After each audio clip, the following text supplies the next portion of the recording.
Assalamu alaikum, guys. Welcome to Zenomatics. Today's topic for our video is O levels locus paper 1. Before we start, let me just clarify that this chapter is for O levels only.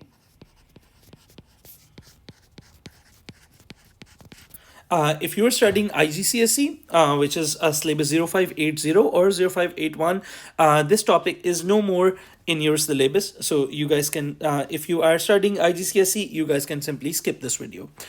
So let's start. What does locus mean? So before we start, मैं आप लोगों को locus का मतलब बताता हूँ. Locus means a path. अगर आपको किसी भी क्वेश्चन में लोकस का वर्ड ना समझ आ रहा हो तो you can simply substitute it with the word path. Okay, हम ये एक बहुत आसान 4 मार्क्स का क्वेश्चन आता है, पेपर 1 में आता है, यूजली कभी कभी पेपर 2 में भी आ जाता है, but the questions are not different. Questions दोनों जो क्वेश्चंस हैं दोनों पेपर्स हैं उनमें सिमिलर ही आते हैं. इस पूरे चैप्टर में सिर्फ 2 चीज़ों का ध्यान रखना है. आपके पास या तो पॉइंट ऑब्जेक्ट्स होंगे या लाइन ऑब्जेक्ट्स होंगे. अच्छा, अब इस बात का क्या मतलब है? बिफोर वी अंडरस्टैंड दिस, मैं आपको एक एग्जांपल देता हूँ.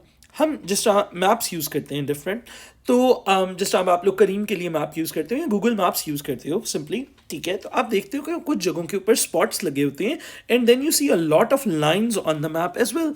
तो जो पॉइंट्स होते हैं बेटे, वो जगहों को रिप्रेजेंट कर रहे होते हैं. For example, your home will be represented as a point, market will be represented as a point, a tree will be represented as a point on a map. ठीक है. सिमिलरली लाइन से क्या represent होता है? Line से आपके map के ऊपर स्ट्रीट्स रिप्रेजेंट हो रही होती हैं. किसी चीज़ की अगर कोई वॉल बनी हुई है, कोई फेंस बना हुआ है या कोई बाउंड्री बनी हुई है किसी चीज़ की, तो वो एक लाइन से रिप्रेजेंट करते हैं. तो हमारे क्वेश्चंस के अंदर या तो ऑब्जेक्ट्स जो बात हो रही होगी या तो वो पॉइंट ऑब्जेक्ट्स हुआ करेंगे या वो लाइन ऑब्जेक्ट्स हुआ करेंगे. नंबर 1. नंबर 2, डायग्राम्स के ऊपर नेमिंग कई दफ़ा हुई होती है अल्फ़ाबेट्स के साथ. तो बेटे अगर आपके पास सिंगल अल्फ़ाबेट होगा वो हमेशा पॉइंट को रिप्रेजेंट किया करेगा. For example A, B, C etcetera, that would represent a point. ठीक है. अगर आपके पास डबल अल्फाबेट होगा वो हमेशा एक लाइन को रिप्रेजेंट कर रहा होगा. So for example AB, AC, CD, these are all lines. So हमारा पूरा फोकस पूरे क्वेश्चन में ये होगा कि आपने पॉइंट ऑब्जेक्ट देख रहे हैं या आप लाइन ऑब्जेक्ट को देख रहे हैं. ठीक है. वाई? बिकॉज हमारी 4 कंस्ट्रक्शंस जो हैं हमारे सिलेबस में, वो चारों इस बात पे डिपेंड करती हैं कि आप पॉइंट्स को देख रहे हो या लाइंस को देख रहे हो. So this is the first half of what you are going to learn. This table is going to teach you everything that you know in this whole chapter. So let's start. बेटे आपका जो locus होगा हमेशा आपने वो word from से पढ़ना start करना है.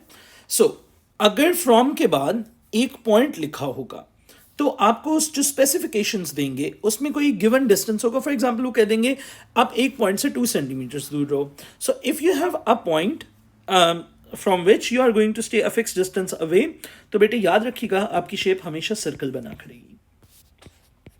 सो it will be a circle of 2 centimetres from that point. अब आप अगर याद करना चाहते हैं तो फ्रॉम के बाद अगर एक पॉइंट लिखा होगा तो आप याद कर सकते हैं कि शेप हमेशा सर्कल बना करेगी. सेकेंडली, अगर आपके पास एक लाइन दी हो, अगर आपका लोकस फ्रॉम 1 लाइन होगा तो बेटे वो आपको वो डिस्टेंस खुद बताया करेंगे. और आपने जो शेप बनानी है, these are going to be parallel lines with curves at edges. So these are going to be parallel lines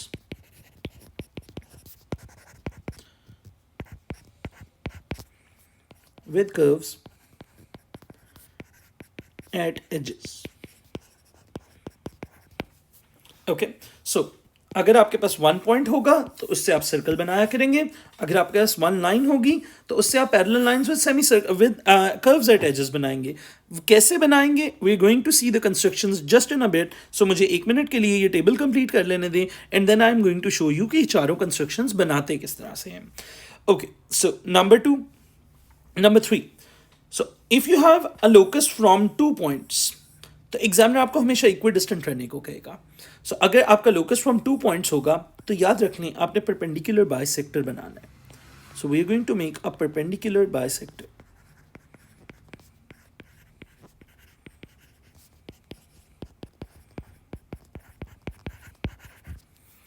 And if your locus is from two lines, the examiner will ask you to stay equidistant, और two lines से आपने हमेशा angle bisector बनाया करना है.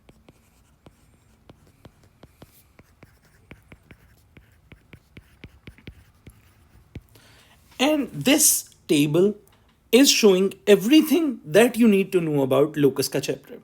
Before we move on, I will advise you to stop this video right here and take 2 to 3 minutes and memorize this table. Otherwise, आपको आगे वाली चीजें समझ नहीं आएंगी. So, if your locus is from one point, you're going to make a circle. If it is from one line, you're going to make parallel lines with curves at edges. If your locus is from 2 points, you make a perpendicular bisector. If your locus is from 2 lines, you make an angle bisector. Once you have memorized this, now you can move on, and now I'm going to teach you how to construct each of these loci. Now, after that, we will practice past paper questions. So, first of all, take 2 to 3 minutes, pause this video right here, and memorize this table.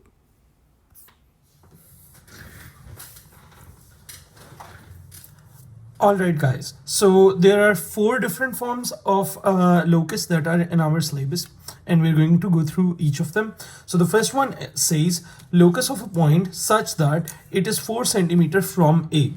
अब आपने करना ये होता है कि आपने from के बाद सेंटेंस पढ़ना शुरू करना है. From के बाद आपने नोटिस करना है कि ये जो चीज़ है it is either going to be a point object or a line object. तो अब आप नीचे डायग्राम पे देखते हो तो A एक पॉइंट है. So it is a point object और ये एक पॉइंट है. So हमने एक पॉइंट से we saw on the table कि एक पॉइंट से सर्कल बनाया जाता है. So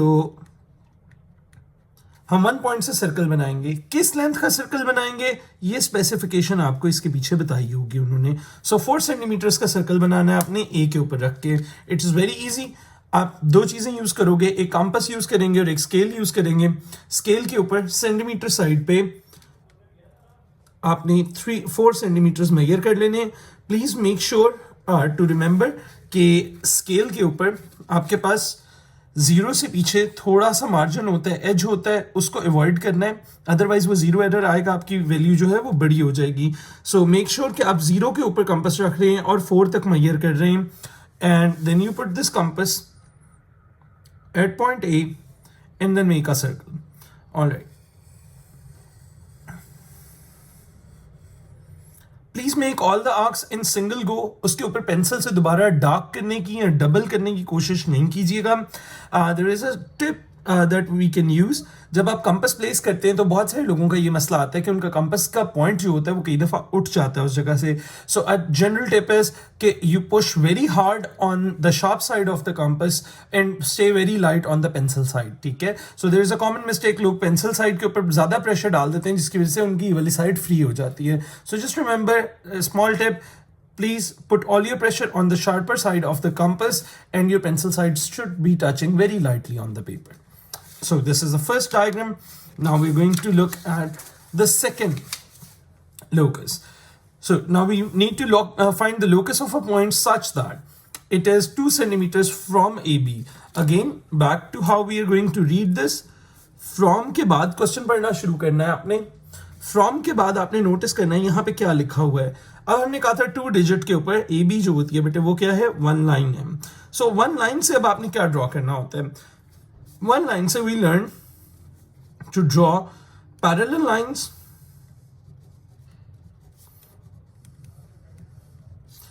and curves at edges. किस लेंथ की, और ये लेंथ आपको हमेशा पीछे बताई होगी. सो फ्रॉम के बाद पढ़ना है आपने, और कुछ भी नहीं इसके अंदर देखना होता. सो फ्रॉम के बाद 1 लाइन थी तो 1 लाइन से आपने 2 सेंटीमीटर की पैरेलल लाइंस बनानी है and you have to draw curves at the edges. Now number 1, पहली बात तो again we are going to use the scale and open our compass for 2 centimetres. So here it is 2 centimetres and now place your compass. अब parallel lines बनाने का सबसे effective और आसान तरीका ये है, place your compass on either side edge of the table of the line and make 2 C shaped diagrams. दोनों तरफ एक सी शेप बना लें, ए पे भी और बी पे भी. और कंपास मैंने 2 सेंटीमीटर खोला हुआ है क्योंकि मुझे क्वेश्चन ने 2 सेंटीमीटर कहा हुआ है. ओके, सो कंपास हमने सी शेप दो डायग्राम्स बना ली. Now it's very easy. अब आपने स्केल को बाहर वाली तरफ से रख के ऐसे स्लाइड करना है कि आपका जो स्केल है वो सी शेप के लोअर एजेस के साथ टैंजेंट बना रहा हो. सो लोअर साइड से इस तरह से हम पास स्लाइड करेंगे एंड एज यू रीच, तो जब आपको लगे कि वहां पे बिल्कुल साथ टैंजेंट बन चुका है, इस पॉइंट के ऊपर I am going to make this line. Similarly ऊपर वाले के लिए भी आप ऊपर से नीचे को स्लाइड करेंगे ताकि आप क्लियरली देख सकेंगे वो टैंजेंट बना हुआ है या नहीं. एक गलती होती है, बच्चे यहां से रख के कर रहे होते हैं, उसमें अक्सर स्केल के नीचे कर्व छुप जाता है तो पता नहीं चलता कि इज इट अ टैंजेंट और नॉट एक्यूरेटली. तो ये हमारे पास दूसरा पॉइंट हो गया. So now we are going to join these two. अब ये दोनों पैरेलल साइड्स हो गई और बाहर वाली जो चीजें हैं ये हमारे पास कर्व्स हो गई. ये वाले इनर एजेस जो हैं ये हम रबर से बाद में रिमूव कर देंगे. ये इनर एजेस जो हैं ये अभी मैं आपको स्केल से रिमूव कर दूंगा. We are going to erase these portions and the final thing that we're going to have is two parallel lines and curves at edges.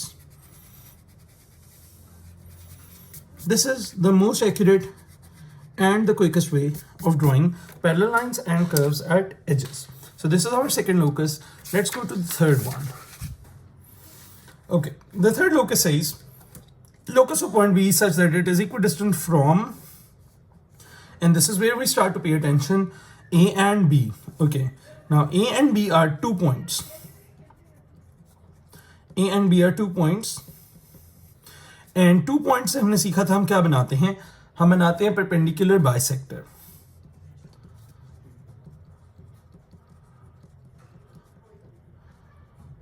Perpendicular bisector. अच्छा, perpendicular bisector कैसे बनता है? To draw a perpendicular bisector, you only need a pair of compasses. Okay, अब perpendicular bisector के लिए आपने compass को half से ज्यादा खोलना है. Now, ये बात हम बचपन से सुन रहे होते हैं, लेकिन किसके हाफ से ज्यादा खोलना है ये क्वेश्चन होता है. ठीक है, अच्छा अब हाफ से ज्यादा खोलना है, सो किसके हाफ से ज्यादा खोलना है? लेट्स सी बेटे, ए बी के डिस्टेंस, आपस का जो डिस्टेंस है उसके हाफ से ज्यादा खोलना है. It should cover more than half of the distance between A B. A B का अगर यहाँ पे मिड पॉइंट है तो हाफ से ज्यादा होना चाहिए, जितना मर्जी ज्यादा हो. ठीक है, हाफ से ज्यादा आपने कंपास खोलना है. अब कंपास हाफ से ज्यादा ओपन कर लिया, जितना मर्जी खोलने बस हाफ से ज्यादा होना चाहिए. अब ए पे कंपास रखना है और आपने एक आर्क ड्रॉ करनी है. नाउ यहाँ पे एक बच्चों को बहुत मसला होता है कि आर्क्स किस तरफ ड्रॉ होती हैं. हम कहते हैं जी एक आर्क ऊपर एक आर्क नीचे ड्रॉ हो जाती है. सो स्टूडेंट्स यहाँ और यहाँ आर्क ड्रॉ करने की कोशिश कर रहे होते हैं, वो अक्सर कट नहीं कर रही होती. सो बेटे एक जनरल आइडिया मैं आपको बता देता हूँ आर्क्स कहाँ ड्रॉ होती हैं. इमेजिन करें ए और बी को एक लाइन ज्वाइन कर रही है. So let's imagine a line going through A and B. अब इस लाइन के इस ऑपोजिट साइड्स के ऊपर आर्क्स ड्रॉ करनी होती हैं. ठीक है, सो हमेशा इस इमेजिनरी लाइन के ऑपोजिट साइड्स पे इस तरह क्रॉस, इस इमेजिनरी लाइन के अक्रॉस में आर्क्स ड्रॉ होनी होती हैं. सो जो पॉइंट जहां पे उन्होंने इंटरसेक्ट करना है वो इस लाइन के अक्रॉस में होना होता है हमेशा. ठीक है, सो हमेशा ये वाली एक इमेजिनरी लाइन ए बी को ज्वाइन करती हुई अपने जहन में सोच लीजिएगा और आर्क्स उस डायरेक्शन में ड्रॉ कीजिएगा. सो अब now I know somewhere over here, और थोड़ी सी आर्क आपने इधर लगा लेनी है. अब कंपास का साइज आप नहीं चेंज कर सकते. अब सेम कंपास उठा के बी के ऊपर रख लेना है और इन आर्क्स को वापस कट कर देना है. जिस पॉइंट पे ये दोनों आर्क्स कट करेंगे उनको स्केल से स्ट्रेट लाइन से ज्वाइन कर लेना है. And this is the perpendicular bisector of A B. ये वर्किंग है परपेंडिकुलर बाइसेक्टर के लिए. Let's move on to our last locus. That is locus of point P such that it is equidistant from AB. So now from AB and AC, ये क्या है? ये 2 lines हैं. 2 lines से हमने सीखा था एंगल बाइसेक्टर बनाना. 2 lines से हमने एंगल बाइसेक्टर बनाना सीखा था. अब एंगल बाइसेक्टर कैसे बनाते हैं? Again, we're going to go for our compass. 2 lines का एंगल बाइसेक्टर बनाना है. तो पहली बात, आपने कंपास कितना ओपन करना है. सो फर्स्टली आपने कंपस अपनी मर्जी का ओपन करना है, जितना मर्जी। बहुत छोटा ओपन करोगे तो इट गेट्स वेरी डिफिकल्ट, बहुत ज्यादा ओपन कर लोगे तो वो डायग्राम से बाहर चला जाता है। So I generally advice up to your 2 digits, सही है। सो आप अपनी उंगली के जो फर्स्ट 2 डिजिट्स है इतना खोल लो या इससे थोड़ा सा कम खोल लो। This is a very ideal position of a compass जो इजीली ओपन हो जाता है। अच्छा ना, अब आपने कंपस रखना कहाँ पे है? ये 2 लाइंस है बेटे, ए बी एंड ए सी। आपने ये दोनों लाइंस जहां मीट कर रही हैं, ए बी और ए सी, ये बेटे ए बी लाइन है, ये ए सी लाइन है, ये दोनों लाइंस जहां मीट कर रही हैं दैट इज पॉइंट ए। इस पॉइंट पे ये कंपस रखना है। अगेन कंपस मैंने अपनी मर्जी के साइज का खोलना है, कोई उसके अंदर रिस्ट्रिक्शन नहीं है कम या ज्यादा की। और कंपस को ए के ऊपर रख के आपने इस तरह से रोटेट कर देना है कि वो अपनी साइड वाली दोनों लाइंस को टच करे एक दफा। 2 स्टेप्स। नंबर 1, आपने कंपस अपनी मर्जी से खोलना है और जहां पे ये दोनों लाइंस मीट कर रही हैं उस पॉइंट पे जाना है, और उस पॉइंट पे जाके आपने कंपस को ऐसे रोटेट करना है कि वो साइड वाली दोनों लाइंस को कट कर ले। अब आपने बेटे कंपस उठा के इस पॉइंट पे रखना है जहां उसने लाइन को कट किया आपने, और अगली तरफ को एक आर्क ड्रॉ कर देनी है। दूसरे पॉइंट पे रखना है और आगे की तरफ को एक आर्क ड्रॉ कर देनी है। और अब अपने स्टार्टिंग पॉइंट को स्केल से ज्वाइन कर देना है जहां पे ये दोनों आर्क्स मीट कर रही हैं।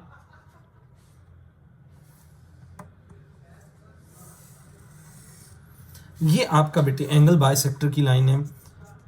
This is angle bisector.